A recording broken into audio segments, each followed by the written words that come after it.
Hello guys, welcome back to my YouTube channel. This is Yashoda Verma और आज हम करेंगे क्लास 6 का हिस्ट्री चैप्टर नंबर 6। चैप्टर का नाम है बेटा नए प्रश्न नए विचार। तो चलो शुरू करते हैं।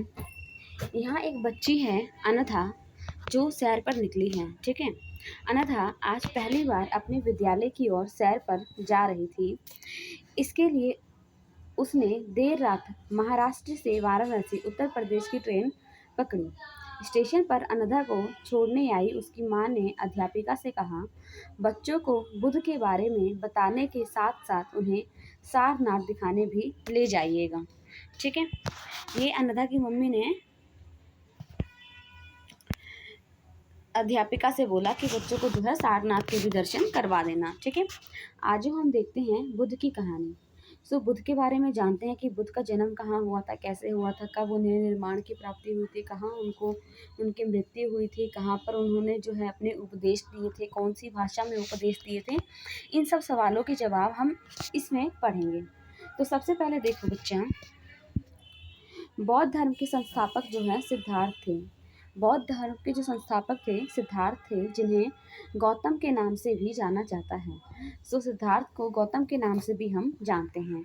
उनके जन्म लगभग 2500 वर्ष पहले हुआ था। ऐसा माना जाता है कि गौतम बुद्ध का जन्म 2500 वर्ष पहले हुआ था। यह वह समय था जब लोगों के जीवन में तेजी से परिवर्तन आ रहे थे। ठीक है, हमने अध्याय 5 में ये चीज़ को पढ़ा है। महाजनपदों के कुछ राजा इस समय बहुत ही शक्तिशाली हो गए थे। चैप्टर 5 में हमने देखा था। हजारों सालों के बाद फिर से नगर उभरने लगे थे, है ना। नगर फिर से उभरने लगे थे पतन के बाद। गांवों के जीवन में भी बदलाव आ गया, जो हम अध्याय 9 में देखेंगे। बहुत से विचारक इन परिवर्तनों को समझने का प्रयास कर रहे थे, जीवन के सच्चे अर्थ को जानना भी चाह रहे थे। ठीक है, तो उसमें से एक हमारे गौतम बुद्ध भी थे, जिनका नाम सिद्धार्थ था। ठीक है, ये क्वेश्चन बन सकता है कि गौतम बुद्ध का नाम क्या था, सिद्धार्थ। ठीक है, बुद्ध क्षत्रिय और शाक्य नामक एक छोटे से गण से संबंधित थे। तो बुद्ध जो थे क्षत्रिय थे, उनका शाक्य नामक एक गण से संबंधित थे। गण का नाम क्या था, शाक्य। बुद्ध क्षत्रिय जाति के थे। ठीक है, युवावस्था में ही ज्ञान की खोज में उन्होंने घर के सुखों को छोड़ दिया।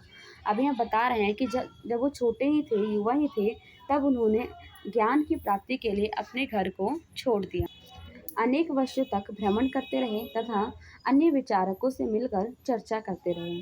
अंततः ज्ञान की प्राप्ति के लिए उन्हें स्वयं ही रास्ता ढूंढने का निश्चय किया। लास्ट में उन्होंने खुद ही रास्ता ढूंढने का निश्चय किया कि किस तरह से ज्ञान की प्राप्ति हो। इसके लिए उन्हें बोध गया बिहार में एक पीपल के पेड़ के नीचे कई दिनों तक तपस्या की। आपको पता होगा कि उन्हें ज्ञान की प्राप्ति कहाँ हुई है, बोध गया में। ठीक है, कहाँ पे, पीपल के पेड़ के नीचे। ठीक है, तो बुद्ध को जो है ज्ञान की प्राप्ति हुई है पीपल के पेड़ के नीचे बोध गया में। ठीक है, अतः उन्हें यहाँ पर ज्ञान की प्राप्ति हो गई। इसके बाद वे बुद्ध के रूप में जाने लगे। जब उन्हें ज्ञान की प्राप्ति हो गई, अभी तक तो उनका नाम सिद्धार्थ था या गौतम था। ठीक है, जब उन्हें ज्ञान की प्राप्ति हो गई तो ज्ञान की प्राप्ति कहाँ हुई, तो भैया बिहार में बोध गया के पास। ठीक है, कहाँ पे, पीपल के पेड़ के नीचे। और ज्ञान की प्राप्ति हो गई, और जब उन्हें ज्ञान की प्राप्ति हो गई तब उनको जो है बुद्ध के नाम से संबोधित किया गया, तब उन्हें बुद्ध कह के पुकारा गया। ठीक है, अब वो गौतम सिद्धार्थ ना रह के अब वो बुद्ध हो गए। यहाँ से वे वाराणसी के निकट स्थित सारनाथ गए। इसके बाद कहाँ गए, वो सारनाथ गए, जो क्या वाराणसी के निकट ही है, जहाँ उन्होंने पहली बार, अब सारनाथ में उन्होंने क्या किया, पहली बार उपदेश दिया। सबसे पहले उपदेश कहाँ दिया, तो फिर सारनाथ में दिया। अब कुशीनारा में उनकी मृत्यु से पहले का शेष जीवन उन्होंने पैदल ही एक स्थान से दूसरे स्थान की यात्रा करने और लोगों को शिक्षा देने में व्यर्थ किया। अभी कह रहे हैं कि इनकी जो मृत्यु हुई कहाँ पे, कुशीनारा में हुई। तो कुशीनारा में मृत्यु होने से पहले इन्होंने क्या किया, एक जगह से दूसरी जगह जाकर अपनी जो है शिक्षा देते थे। ठीक, अब यहाँ आप देखो सारनाथ का स्तूप, ये हमारा स्तूप है। ठीक है, ये स्तूप आप देख सकते हो, ये सारनाथ का एक स्तूप है। इसके बारे में थोड़ा सा जान लेते हैं। इस इमारत को स्तूप के नाम से जाना जाता है। यहीं पर बुद्ध ने अपना सर्वप्रथम उपदेश दिया था। तो सबसे पहले जो है उपदेश कहाँ दिया था इन्होंने, सबसे पहले उपदेश इन्होंने दिया था सारनाथ में। ठीक है, कहाँ है, सारनाथ में। और इसी घटना को जो है स्तूप के निर्माण करके दिखाया गया है। ठीक है, ताकि ये चीज़ें हमें लंबे समय तक याद रहे।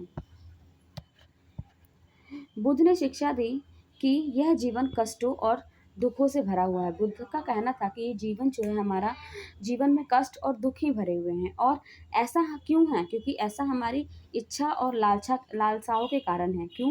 क्योंकि जो हमारी इच्छाएं हैं, लालसाएं हैं, ये कभी ख़त्म नहीं होती है। अगर एक पूरी भी हो जाती है तो दूसरी जन्म ले लेती है। यही कारण है कि हमारी इच्छा और लालसा पूरा ना होने के कारण जो है हमें दुखों का सामना, कष्टों का सामना करना पड़ता है।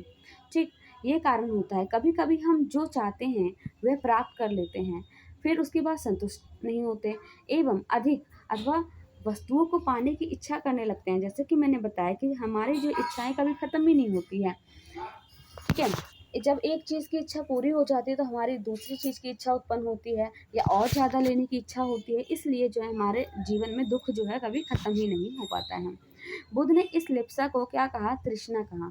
बुद्ध ने इसको क्या बोला? तृष्णा। बुद्ध ने शिक्षा दी कि आत्म संयम अपनाकर हम ऐसी लालसा से मुक्ति पा सकते हैं।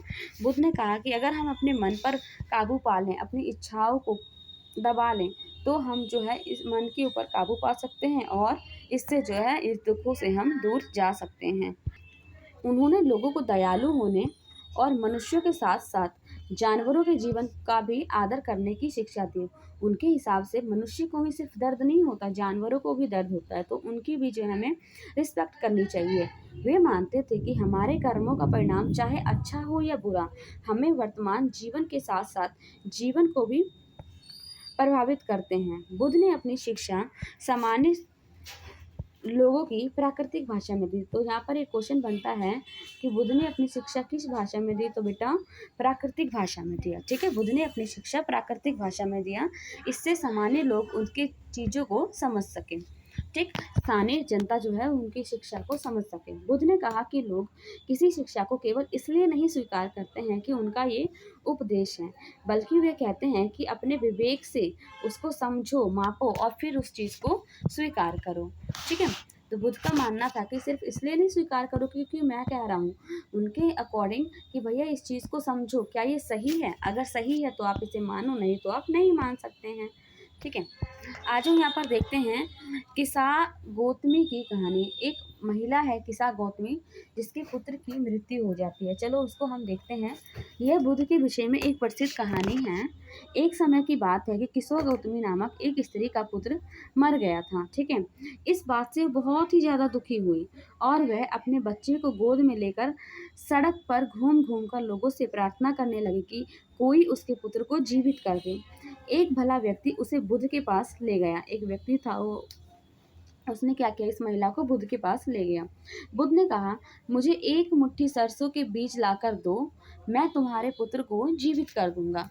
किसा गौतमी बहुत ही प्रसन्न हुई। वह जैसे ही वह बीज लाने की बात के लिए जाने लगी, तभी बुद्ध ने कहा कि भैया ये बीज एक ऐसे घर से लाना जहाँ पर कोई मरा ना हो, जिसकी कभी उस घर में मृत्यु ना हुई हो किसी भी मेंबर की।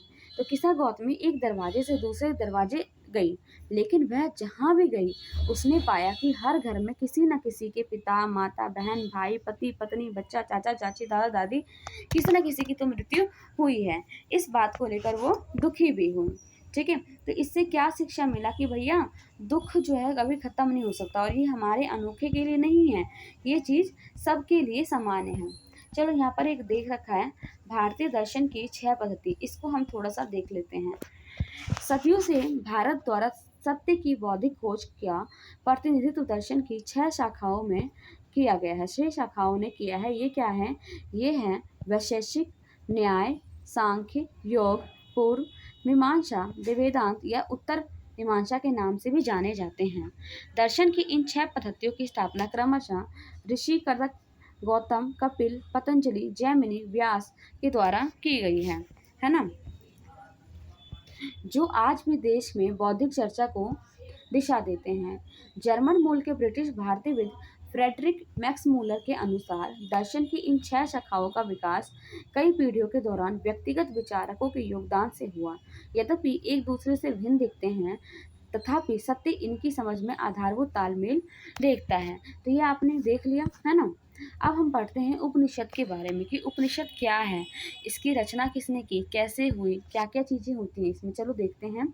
इसी समय बहुत से दूसरे अन्य चिंतक भी दार्शनिक प्रश्नों का उत्तर ढूंढने का प्रयास कर रहे थे। उनमें से कुछ जो है मृत्यु के बाद के जीवन के बारे में जानना चाहते थे, ठीक है, जबकि अन्य क्या जानना चाहते थे कि वो की उपयोगिता के बारे में जानने को उत्सुक थे कि किस यज्ञ करने से हमें क्या बेनिफिट होता है, क्या फायदा होता है। ठीक, इनमें से अधिकांश चिंतकों का मानना था कि इस विश्व में कुछ तो ऐसा है जो स्थायी है और जो मृत्यु के बाद भी बचा रहता है। तो कुछ मानते थे कि भई मृत्यु के बाद भी जीवन है, कुछ का मानना था कि यज्ञ करने से हमें क्या फ़ायदा होता है, कुछ कहते थे कि मृत्यु के बाद भी जीवन है, कुछ तो बचा रहता है। उन्होंने इसका वर्णन आत्मा तथा ब्रह्म अथवा सार्वभौम आत्मा के रूप में किया। वे मानते थे कि अंततः आत्मा तथा ब्रह्म एक ही हैं। उनके अनुसार क्या था कि आत्मा और ब्रह्म एक ही हैं। ठीक है, ऐसे कई विचारकों का संकल्प उपनिषद में हुआ है। उपनिषद में कई सारे विचारों का संकल्प हुआ है। उपनिषद उत्तर वैदिक ग्रंथों का हिस्सा है। उपनिषद जो है उत्तर वैदिक ग्रंथों का हिस्सा है। उपनिषद का शाब्दिक अर्थ होता है गुरु के समीप बैठना।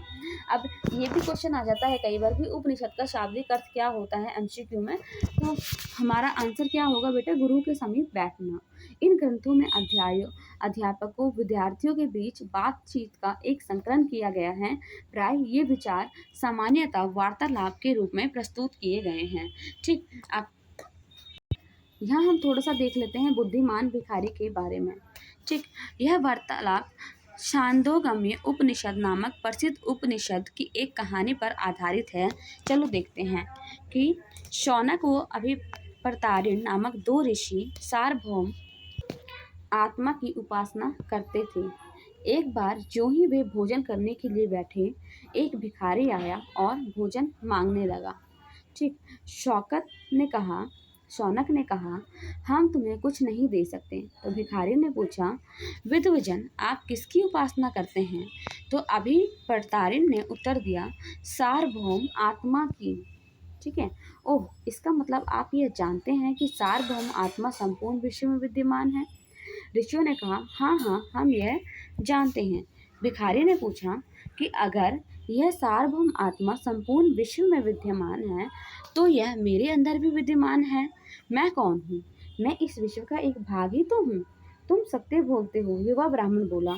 इसलिए हे ऋषियों, मुझे भोजन ना देकर आप उस सार्वभौम आत्मा को भोजन देने से मना कर रहे हैं। भिखारी की बात की सच्चाई जानकर ऋषियों ने उसे भोजन दे दिया। तो अब यहाँ एक क्वेश्चन है कि भिखारी ने भोजन पाने के लिए ऋषियों को किस तरह मनाया? तो वही कि भैया उन्होंने अपने शब्द, उन्हीं के शब्दों के जाल में भिखारी ने उन्हीं को फंसा लिया। ठीक, आ जाओ नेक्स्ट देखते हैं। इन चर्चाओं में भाग लेने वाले अधिकांश जो है पुरुष ब्राह्मण तथा राजा होते थे। अब इस आपके दिमाग में क्वेश्चन आ रहा होगा कि अगर पुरुष ब्राह्मण और राजा ही थे तो मतलब कि महिलाएं होती नहीं होंगी। तो ऐसा नहीं है बच्चा, उस समय भी अपवाद है, कई सारी महिलाएं भी हैं, जैसे कि गार्गी हो गई, अपाला हो गई, कुशा होगी, मैत्रेयी जैसी कई स्त्रियां भी थी जो विचारक का उल्लेख करती थी, है ना।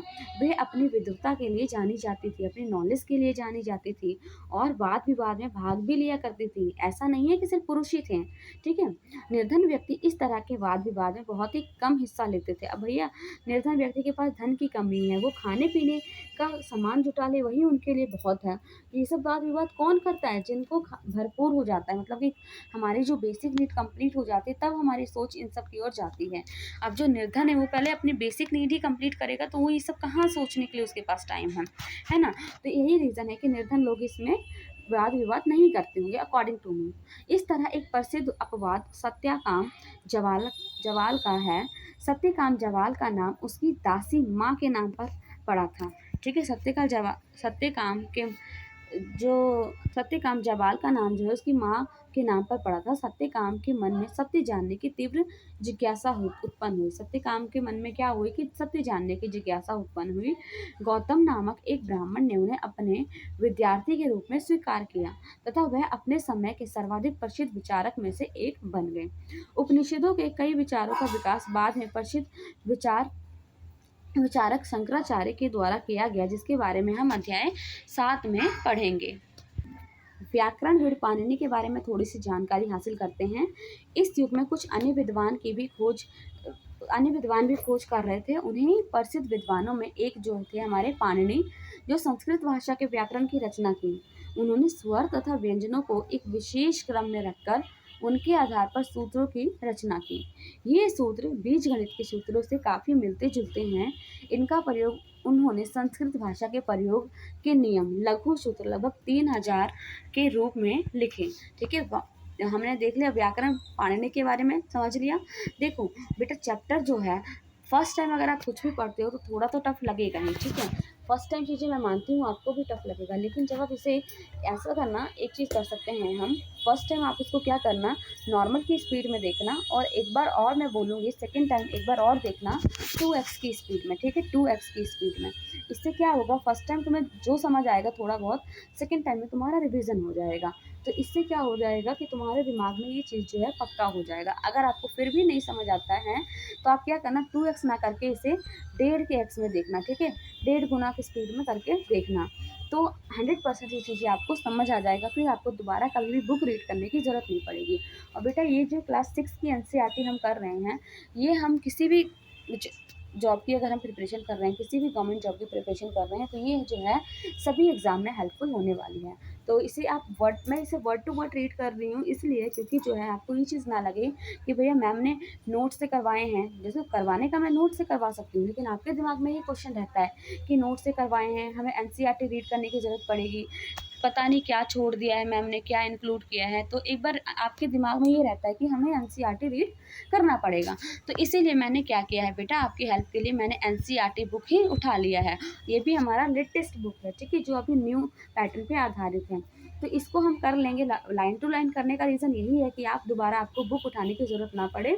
आप इसे एक बार देखें नॉर्मल की स्पीड में, एक बार और देखें, मैं बोलूँगी सजेस्ट करूँगी एक बार और देखें, 2 बार देखें कम से कम, जिससे कि चीज़ें आपके दिमाग में ये चीज़ पक्का हो जाए। तो चलो जैन धर्म के बारे में जानते हैं। ठीक है, सो इसी युग में अर्थात लगभग 2500 वर्ष पहले जैन धर्म ने 24वें और अंतिम तीर्थंकर थे कौन, वर्धमान महावीर।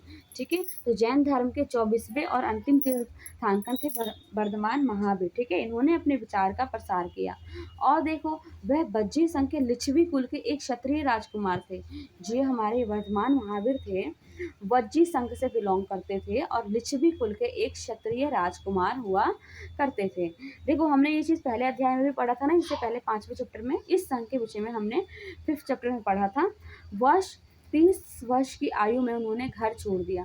अब देखो, गौतम बुद्ध के बारे में बोले तो उन्होंने क्या किया, 12 वर्ष की आयु में अपना घर छोड़ दिया और उनको कहाँ, पीपल के वृक्ष के नीचे मगध में जो है उनको जो है वो ज्ञान की प्राप्ति हुई। ठीक है, लेकिन अब इनकी बात करें, जैन धर्म के जो है वज्जी संघ के जो हमारे महावीर थे, वर्तमान महावीर, तो उन्होंने क्या किया बेटा, 30 वर्ष की आयु में उन्होंने घर छोड़ा। तो गौतम बुद्ध ने 12 वर्ष की आयु में छोड़ा, सुख सुविधा का छोड़ दिया, इन्होंने 30 वर्ष की आयु में छोड़ा। ठीक, और जंगल में रहने लगे। 12 वर्ष तक उन्होंने कठिन वो एकाकी जीवन व्यतीत किया। इन्होंने क्या, 12 वर्ष तक उन्होंने कठिन और एकाकी जीवन को व्यतीत किया और उसके बाद उन्हें ज्ञान की प्राप्ति हुई। तो कब हुई, 12 वर्ष के बाद, मतलब कि 42 साल में। 42 साल के होंगे वो, 30 + 12 है ना, 42 साल में उन्होंने ज्ञान की प्राप्ति की। ठीक है, उनकी जो शिक्षा थी वो सरल थी। उनकी शिक्षा थी सरल थी। सत्य जानने की इच्छा रखने वाले प्रत्येक स्त्री और पुरुष को अपना घर छोड़ देना चाहिए। जो इंसान सत्य जानना चाहता है, चाहे वो स्त्री हो चाहे पुरुष हो, उन्हें अपना घर छोड़ देना चाहिए। उन्हें अहिंसा के नियम का कड़ाई से पालन करना चाहिए, अर्थात किसी भी जीव को ना तो कष्ट देना चाहिए और ना ही उसकी हत्या करनी चाहिए। महावीर का कहना था कि सभी जीव जीना चाहते हैं, सभी के लिए जीवन प्रिय है। ठीक है, सभी जीव जीना चाहते हैं, सभी के लिए जीवन प्रिय है। महावीर ने अपनी शिक्षा जो है प्राकृतिक भाषा में दी। गौतम बुद्ध ने भी अपनी शिक्षा प्राकृतिक भाषा में दी थी, नेचुरल लैंग्वेज में थी वहाँ की स्थानीय भाषा में दी थी। महावीर स्वामी ने भी जो है अपनी शिक्षा प्राकृतिक भाषा में दी थी। फ़र्क ये है, उन्होंने 12 साल में अपना घर त्याग दिया था, इन्होंने 30 साल में अपना घर त्याग दिया। इनको 12 साल के बाद अर्थात 42 साल में इनको जो है ज्ञान की प्राप्ति हुई। ठीक है, तो प्राकृतिक भाषा में इनकी शिक्षा थी। यही कारण था कि साधारण जन भी उनके और उनके अनुयायियों की शिक्षाओं को समझ जाते थे। एक चीज़ और, जो गौतम बुद्ध ने शिक्षा थी, सबसे पहली शिक्षा कहाँ थी, सारनाथ के स्तूप में। सारनाथ के स्तूप में उन्होंने सबसे पहली शिक्षा दी। ठीक, देश के अलग अलग हिस्सों में प्राकृतिक अलग अलग रूप से प्रचलित थी। प्रचलन के आधार पर ही उनके अलग अलग नाम थे। जैसे कि मगध में जो प्राकृतिक भाषा बोली जाती थी उन्हें हम मागधी कहते थे। क्या कहते थे, मागधी कहते थे। जैन नाम से जाने गए महावीर के अनुयायियों को भोजन के लिए भिक्षा मांगकर सादा जीवन बिताना होता था। एक क्वेश्चन यहाँ से बन सकता है कि जैन नाम के जो भी महावीर के अनुयायी थे, वो भोजन के लिए कैसे निर्भर होते थे? तो भैया वो भिक्षा मांगकर अपना सादा जीवन व्यतीत करते थे। उन्हें पूरी तरह से ईमानदार होना पड़ता था, ना चोरी करना, ना सख्त हिदायत करना। उन्हें ब्रह्मचर्य का पालन करना होता था। पुरुषों को वस्त्रों सहित सब कुछ त्याग देना चाहते, जो पुरुष होते थे उन्हें अपना वस्त्र तक त्याग देना होता था। ठीक है, वस्त्र भी वो नहीं अपना सकते थे। यहाँ जैन धर्म की उत्पत्ति के बारे में जानते हैं। जैन धर्म जो है जिन शब्द से निकला है, जिसका अर्थ होता है विजेता। ठीक, जैन धर्म जिन शब्द से निकला है जिसका अर्थ होता है विजेता। तो अब यहाँ क्वेश्चन है कि महावीर के लिए जिन शब्द का प्रयोग क्यों हुआ है? तो भैया महावीर स्वामी भी जो है विजेता थे। उन्होंने अपनी इच्छाओं पे लोगों के जीवन को सुधार दिया। उन्होंने लोगों के जीवन पे राज किया, है ना।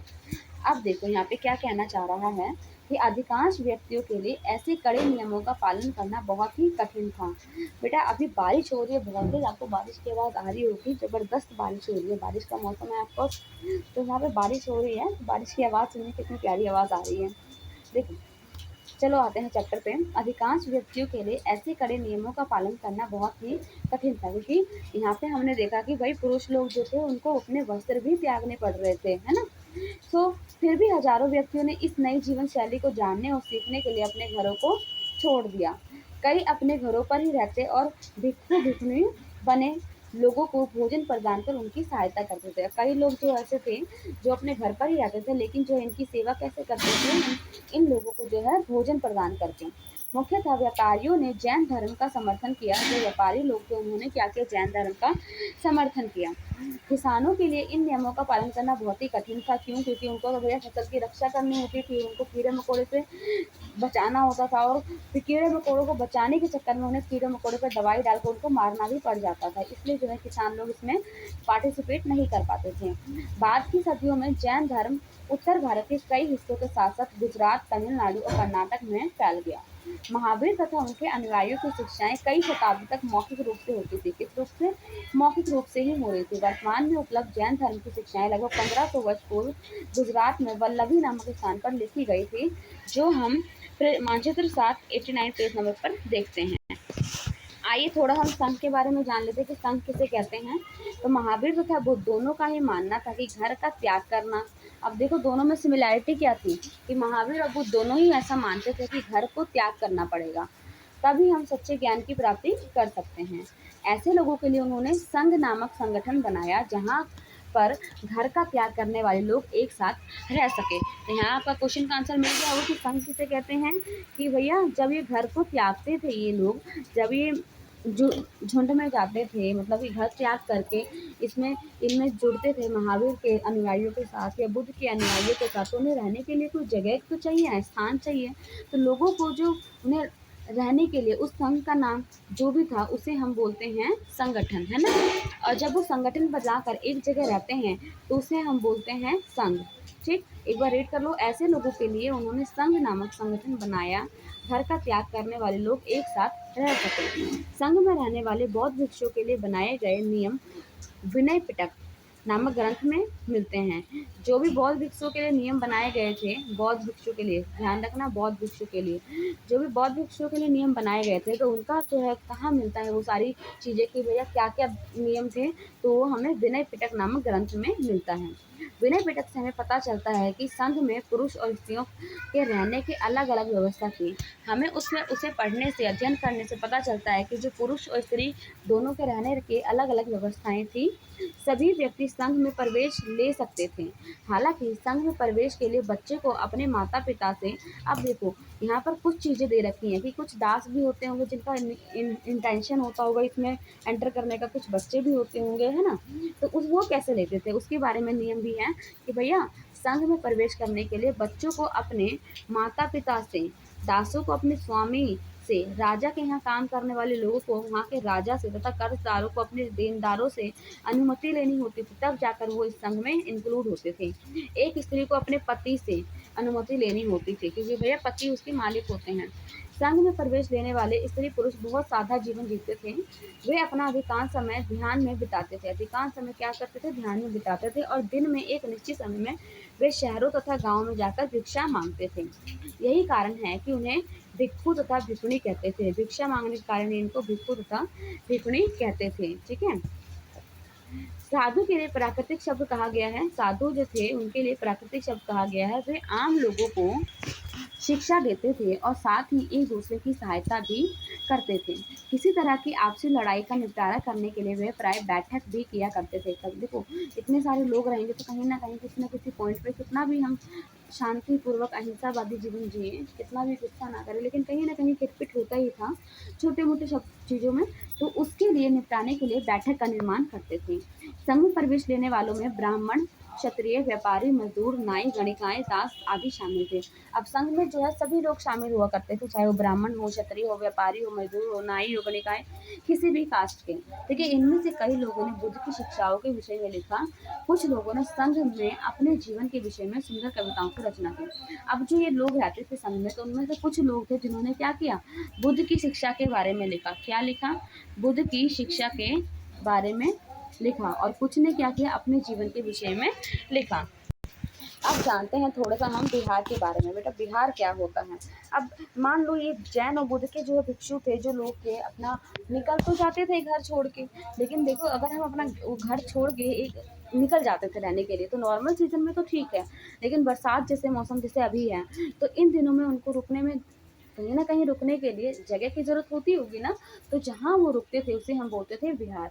आज हम बुक के लैंग्वेज में पढ़ते हैं, जैन या बौद्ध भिक्षु पूरे साल एक स्थान से दूसरे स्थान घूमते हुए उपदेश दिया करते थे, है ना। केवल वर्षा ऋतु में जब यात्रा करना कठिन था, तब वो क्या करते थे? एक स्थान पर निवास करते थे। ऐसे समय में वे अपने अनुयायियों के द्वारा उद्यानों में बनवाए गए अस्थायी निवास में अथवा पहाड़ी क्षेत्रों में प्राकृतिक गुफाओं में रहते थे। और जहाँ ये रहते थे उसी को हम क्या बोलते हैं? विहार कहते हैं। जैसे जैसे समय बीतता गया, भिक्षु भिक्षुणियों ने स्वयं तथा उनके साथ समर्थकों ने अधिक स्थायी शरणास्थलों की आवश्यकता का अनुभव किया। तब कई शरणास्थल बनाए गए जिन्हें विहार कहा जाने लगा। जहाँ रुकने की व्यवस्था को विहार कहा जाने लगा। ठीक है, आप विहार देख सकते हो। ये क्या है? पहाड़ी को काटकर बनाई गई एक गुफा है। ये काले या वर्तमान महाराष्ट्र में स्थित एक गुफा है। भिक्षु भिक्षुणियों इन शरण स्थलों में रहकर ध्यान किया करते थे। यहाँ पे ध्यान किया करते थे। ठीक है। अब हम जानते हैं आरंभिक विहार के बारे में। जो आरंभिक विहार थे वो तो लकड़ी के बनाए जाते थे या बाद में उसको ईंटों से बनाए गए। ठीक है। लेकिन पश्चिम भारत में विशेषकर कुछ विहार पहाड़ियों को खोदकर बनाए गए थे। प्राय किसी धनी व्यापारी, राजा अथवा भूस्वामी के द्वारा दान में की गई भूमि पर विहार का निर्माण होता था। तो भैया किस जगह पे होता था? या कोई व्यक्ति राजा हुआ, धनी हुआ, तो ये सब क्या करते थे? इनको भूमि जो है दान के रूप में देते थे। तो इस दान की हुई भूमि पर ये क्या करते थे? विहार का निर्माण करवा लेते थे। कि और सभी सीजन में तो ठीक है, लेकिन बरसात के सीजन में एक जगह से दूसरी जगह जाना बहुत ही मुश्किल होता होगा। उस समय मिट्टी था हर जगह, तो कीचड़ हो जाता होगा, है ना। और पेड़ पौधे भी बहुत थे, तो बारिश भी बहुत होती होगी। ऐसा नहीं कि अभी के टाइम की तरह। अभी तो हमने क्या किया बेटा? पेड़ पौधे ज़्यादातर काट ही दिए हैं। ज़्यादातर जो हमारी रोड है ईंट पत्थर के हैं, मिट्टी का तो कहीं है ही नहीं दरअसल। तो हमारे ये तो फिर भी सूखा रहता है, लेकिन जो मिट्टी होती है, मिट्टी में जब बारिश होता है तो बिल्कुल ही चलना फिरना बहुत मुश्किल हो जाता है। ठीक है। तो इसलिए वो क्या करते थे? बरसात के दिनों में वो जो अपनी शिक्षा को नहीं देते थे, वो एक जगह स्थित होकर अपना जो है निवास करते थे। उसी जगह को हम क्या बोलते हैं? विहार कहते हैं। स्थानीय भिक्षु भिक्षुणियों के लिए भोजन, वस्त्र, दवाइयाँ लेकर आते थे, जिसके बदले में भिक्षु और भिक्षुणी लोगों को शिक्षा देते थे। अभी क्या है, जो स्थानीय लोग होते थे वो इनके लिए दवाई, खाना वगैरह लेके आते थे, और इसके बदले ये लोग क्या करते थे? उनको शिक्षा देते थे। आगे आने वाली शताब्दियों में बौद्ध धर्म उपमहाद्वीप के विभिन्न हिस्सों के साथ साथ बाहरी क्षेत्रों में भी फैल गए। इस समय बौद्ध धर्म की एक नई धारा जो महायान का विकास हुआ। ठीक है। इसकी दो विशेषताएं थी। के पहले की मूर्तियों जो थी हमारी, मूर्तियों में बुद्ध की उपस्थिति सिर्फ कुछ संकेतों के माध्यम से दर्शाई जाती थी। मिसाल के तौर पर उनकी निर्वाण प्राप्ति को पीपल के पेड़ की मूर्ति के द्वारा दर्शाया गया। जो बुद्ध को निर्वाण की प्राप्ति हुई थी, तो इसमें क्या दिखाया कि प्राप्ति को पीपल के पेड़ की मूर्ति, पीपल के पेड़ की जो है मूर्ति के द्वारा इसको दर्शाया गया। था, पर अब बुद्ध की प्रतिमाएं बनाई जाने लगी है। उस समय जो है पीपल की पेड़ की मूर्ति बनाई गई थी, लेकिन अब क्या करते हैं, बुद्ध की प्रतिमाएं बनाई जाने लगी हैं। इनमें से अधिकांश मथुरा में है, तो कुछ तक्षशिला में भी बनाई गई है। ज़्यादातर कहाँ पे है, मथुरा में है, और कुछ जो है तक्षशिला में भी बनाई गई है। दूसरा परिवर्तन क्या हुआ कि बोधिसत्व में आस्था को लेकर आया। क्या, आस्था को लेकर आया। तो बोधिसत्व उन्हें कहते हैं जो ज्ञान प्राप्ति के बाद एकांतवास करते हुए ध्यान साधना करते थे। तो बोधिसत्व क्या है कि भैया जब उन्हें ज्ञान की प्राप्ति हो गई तो क्या करते हैं, एक जगह निश्चित स्थान पर बैठकर अब जो है ध्यान करते हैं, तो उन्हें क्या बोलते हैं, बोधिसत्व। ऐसा करने के बजाय वे लोगों को शिक्षा देने और मदद करने के लिए सांसारिक परिवेश में ही रहना ठीक समझते थे। धीरे धीरे बोधिसत्व की पूजा काफी लोकप्रिय हो गई और पूरे मध्य एशिया, चीन और बाद में कोरिया, जापान तक फैल गई। अभी क्या कह रहे हैं कि बोधिसत्व क्या होते हैं कि इनके अकॉर्डिंग क्या है, ज्ञान प्राप्ति के बाद जो है एकांत में रहकर ध्यान करो, साधना करो। लेकिन अब क्या करने लगे, अब ऐसा एक जगह बैठ के ध्यान और साधना करने की बजाय क्या किया, इन्होंने अपने ज्ञान को प्रचार करना शुरू किया, एक जगह से दूसरी जगह फैलाने की शुरू कर दिया। ठीक है, और ऐसा करते करते ये मध्य एशिया, चीन, जापान और बाद में क्या, कोरिया, जापान तक भी फैल गए। ठीक है, बौद्ध धर्म का प्रसार जो है पश्चिम और दक्षिण भारत में हुआ। अब देखो हमारा ये भारत है, तो ऊपर हमारा क्या है, उत्तर, नीचे दक्षिण, पीछे इधर पूरब और इधर पश्चिम। ठीक है, तो क्या बोल रहे हैं, पश्चिम और दक्षिण, मतलब कि इस साइड, इस वाले पोर्शन में जो है इनके धर्म का प्रचार प्रसार हुआ, जहाँ बौद्ध भिक्षुओं के रहने के लिए पहाड़ों में दर्जनों गुफाएं बनाई गई थी। अब देखो बरसात में के मौसम में क्या किया था, इनके लिए पहाड़ों को खोद कर ही बहुत सारी गुफाएं बना दी गई थी। बौद्ध धर्म दक्षिण पूर्व की ओर श्रीलंका, म्यांमार, थाईलैंड और इंडोनेशिया सहित दक्षिण पूर्वी एशिया के अन्य भागों में भी फैल गया। अब थेरवाद नामक बौद्ध धर्म का आरंभिक रूप से इन क्षेत्रों में कही गई अधिक प्रचलित था, बहुत अधिक प्रचलित हमारी जो है कथाएं थी। ठीक है, एक चीज हमारा पीछे छूट गया, चलो उसको हम कवर कर लेते हैं।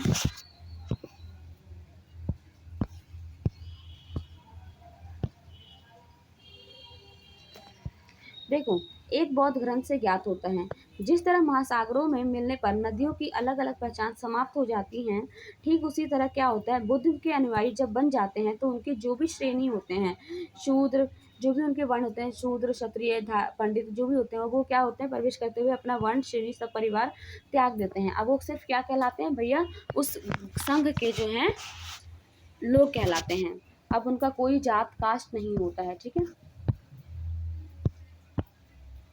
तीर्थयात्री के बारे में थोड़ा सा जानते हैं। क्या है, तीर्थयात्री वे स्त्री पुरुष होते हैं जो प्रार्थनाओं के लिए पवित्र स्थानों की यात्रा किया करते थे। इस तरह भारत की यात्रा पर आया चीनी बौद्ध तीर्थयात्री फा शियन काफ़ी प्रसिद्ध था। ये करीब 1600 साल पहले आया। दूसरा हमारा हो गया स्वेन जो 1400 साल पहले भारत आया और करीब 50 साल बाद इत्सिंग आया। तो कौन कौन आया, पहला हमारा फाशियन, दूसरा स्वेनसाग, तीसरा इसिंग आया। ये सब बुद्ध के जीवन से जुड़ी जगहों, प्रसिद्ध मठों को देखने के लिए ही भारत आए थे। ठीक है, इनमें से प्रत्येक तीर्थयात्री ने अपनी यात्रा का वर्णन किया, और ये तीनों ने क्या किया, अपनी अपनी यात्राओं को वर्णन किया कि किस तरह से आए, कितनी कठिनाइयाँ हुई, क्या देखने को मिले, ये सारी चीज़ें इन्होंने एक अपनी बुक में लिखा, डायरी में लिखा। इन्होंने अपनी यात्रा के दौरान आए मुश्किल के बारे में लिखा। यात्राओं में कई वर्ष लग जाया करते थे। इन देशों में मठों जो उन्होंने देखा उनके बारे में उन्होंने उसमें लिखा, किताब के बारे में जानकारी उसमें लिखा। ये सारा जो है अपने साथ लेकर वो चले गए। ठीक है, अब नालंदा विश्वविद्यालय के बारे में देखते हैं कि नालंदा शिक्षा का एक विशिष्ट केंद्र था। ठीक, जब स्वेनसांग अन्य तीर्थयात्रियों ने उस समय के सबसे प्रसिद्ध बौद्ध विद्या केंद्र नालंदा विहार में अध्ययन किया, तो उसने नालंदा के बारे में इस प्रकार लिखा, यहाँ के शिक्षक योग्यता तथा बुद्धि में सबसे आगे हैं। बुद्ध के उपदेशों का वह पूरी ईमानदारी से पालन करते हैं। मठ के नियम काफ़ी सख्त थे, जिन्हें सबको मानना पड़ता था। पूरे दिन वाद विवाद चलते ही रहते थे, जिससे युवा और वृद्ध दोनों ही एक दूसरे की मदद करते हैं। विभिन्न शहरों से विद्वान लोग अपनी शंकाएं दूर करने यहाँ आते हैं। नए आगंतुकों से पहले द्वारपाल ही कठिन प्रश्न पूछते हैं। उन्हें अंदर जाने की अनुमति तभी मिलती है जब वे द्वारपाल को सही उत्तर दे पाते हैं। इसमें से 7-8 सही उत्तर नहीं दे पाते हैं। ठीक है, अब एक ही छोटा सा रह गया, जीवन के चरण आश्रम। आश्रम के बारे में थोड़ा सा जान लेते हैं। आश्रम का मतलब क्या होता है कि जीवन के एक चरण से हैं। आश्रम शब्द का तात्पर्य है जीवन के एक चरण से हैं। जैसे कि ब्रह्मचर्य हो गया, गृहस्थ हो गया। ब्रह्मचर्य, गृहस्थ, ब्रह्मचारी जिन्होंने सब कुछ त्याग दिया, गृहस्थ मतलब जो अपने घर गृहस्थी को लेते हुए चल रहा है, वानप्रस्थ जो वन को चला गया, संन्यास जो संन्यास धारण कर लिया, नामक 4 आश्रमों की व्यवस्था की गई है। ठीक है। ब्रह्मचर्य के अंतर्गत क्या होता है, ब्राह्मण, क्षत्रिय, वैश्य यह उपेक्षा की जाती थी कि इस चरण के दौरान वे सादा जीवन बिताकर वेदों का अध्ययन करें। ब्रह्मचर्य में क्या मानते थे कि वो वेदों का अध्ययन करें। वही गृहस्थ आश्रम के अंतर्गत उन्हें विवाह कर एक गृहस्थ के रूप में जीवन जीना होता था और वानप्रस्थ के अंतर्गत उन्हें जंगल में रहकर साधना करनी होती थी, अतः उन्हें सब कुछ त्याग कर सन्यासी बन जाना होता। ठीक है। आश्रम व्यवस्था ने लोगों को अपने जीवन का कुछ हिस्सा ध्यान में लगाने पर बल दिया। तो इसी के साथ क्या होता है कि हमारा चैप्टर ये कंप्लीट होता है। अब हम क्या होगा, देखो, अगर इस चैप्टर में किसी को किसी भी तरह का कोई भी डाउट हो तो क्या करना बेटा, कमेंट बॉक्स में कमेंट करके पूछना। मैं आपको उसका उत्तर देने की पूरी कोशिश करूँगी या उसके लिए एक छोटी सी वीडियो बना दूँगी 2 या 3 मिनट की। ठीक है। और आपका डाउट क्लियर कर दूँगी। तो आप मेरे अकॉर्डिंग तो क्या है कि बेटा आपको ये डाउट होने ही नहीं चाहिए। क्या करोगे, आपको पहले आप इसे नॉर्मल की स्पीड में देखोगे, फिर एक बार इसे 2 की स्पीड में करके देखना, 2 या 1.5 जैसे आपको समझ आए। ठीक है। तो ऐसा करने पे आपको इसके जो भी थोड़े बहुत भी डाउट होंगे वो क्लियर हो जाएंगे। और एक चीज़ और, जो मैंने अंडरलाइन करवाए हैं थोड़े बहुत पॉइंट जो मैंने कहा है कि इंपॉर्टेंट है, वो आप क्या करना, एक एक पॉइंट नोट बना सकते हैं, जिससे कि आपको वो रिवीजन करने में आसानी रहेगी। ठीक है। मिलते हैं नए वीडियो के साथ। ये लेक्चर हमारा कंप्लीट हो गया, चैप्टर 6 हमारा कंप्लीट हो गया है। नेक्स्ट वीडियो में हम मिलेंगे चैप्टर 7 के साथ। और आपको इसके अलावा कोई और चैप्टर पे वीडियो चाहिए तो आप मुझे कमेंट बॉक्स में कमेंट कर सकते हैं। ठीक है। I am available for you और मैं कोशिश करूँगी जल्द से जल्द इस टॉपिक पर वीडियो बनाकर आपको दूँ। ठीक है। Thanks for watching this video.